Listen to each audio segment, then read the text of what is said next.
हमारे लंच का ख्याल रखता है, ये super duper rich.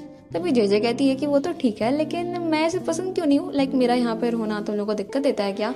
Of course तुम लोगों को देता है, तभी तुम लोग मुझे इतना परेशान करते हो। यूरी और कीफर दोस्त हैं। इसके बाद यूरी कीफर से बात करता है कि जे क्या सीन चल रहा है इस लड़की का।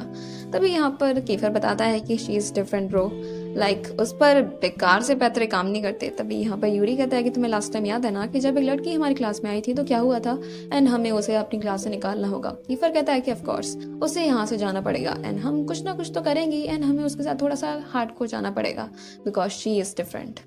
उसके बाद जे अपने एक और कजिन एल्जिनो से मिलती है, जो कि उसे दरअसल सेक्शन ए के बारे में बताता है कि they are all trouble makers and ये तुम्हारे लिए अच्छा होगा कि तुम ट्रांसफ़र ले लो। लेकिन ये भी बात है, सेक्शन ए में एक बार एडमिशन होने के बाद ट्रांसफ़र मिलना बहुत ज़्यादा मुश्किल है। उसके बाद जे फाइनली स्कूल जाती है। रास्ते में सीएन मिलता है जो कि सभी को मार रहा होता है, एंड वो काफ़ी यंग भी है, ही जस्ट 14। जे उसे देखती है और कहती है क्या मैं निकल सकती हूँ? तभी सीएन उसे पहचान लेता है और कहता है कि जे हम दोनों एक ही क्लास में हैं, एंड क्यों ना हम लोग साथ चले।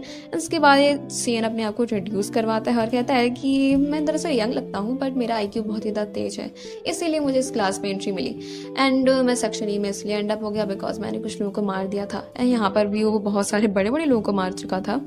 तभी यहाँ पर जे कीफर के बारे में पूछती है और सारी क्लास के बारे में पूछती है कि सेक्शन ई को अलाउ क्यों नहीं है।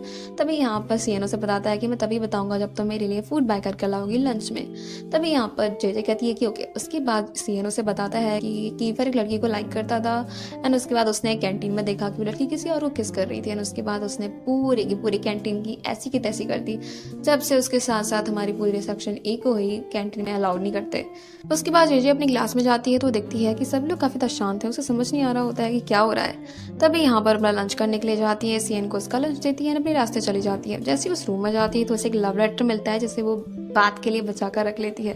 अपनी क्लास में जाती है और अपनी डेस्क पे आराम से बैठ जाती है, एंड उसके बाद जैसे ही छुट्टी होती है एंड वो अपने घर जाने के लिए होती है, उसे पता चलता है कि उसका स्कर्ट दरअसल ग्लू से चिपका दिया होता है इस डेस्क से, एंड उसके बाद सभी पर चिल्लाने लगती है कि मेरी हेल्प करो, तुम्हारी हिम्मत कैसी हुई मेरे साथ ये करने की। सभी को गालियां भी देने लगती है because she is not like that, कि कोई बात नहीं। एंड उसके बाद वो यहाँ पर सीएन फेलिक्स से कह रही होती है कि मेरी हेल्प करो, मैंने तुम दोनों को दरअसल खाना खिलाया है। इसके बाद ये दोनों भागने लगते हैं, लेकिन फिर भी सीएन फेलिक्स उसकी हेल्प करने के लिए रुक जाते हैं। लेकिन साथ साथ में बेचारी जे का जो स्कर्ट है वो फट जाता है, एंड इसके बाद जे सीएन की जैकेट लेकर पूरे स्कूल में घूमने लगती है कीफर को ढूंढने के लिए, एंड फाइनली उसे कीफर मिल जाता है। वो जैकेट को उसके मुंह पर फेंक कर मारती है और कहती है कि तुम्हारी हिम्मत कैसे हुई, एंड जस्ट यू रिमेंबर कि गेम इज ऑन।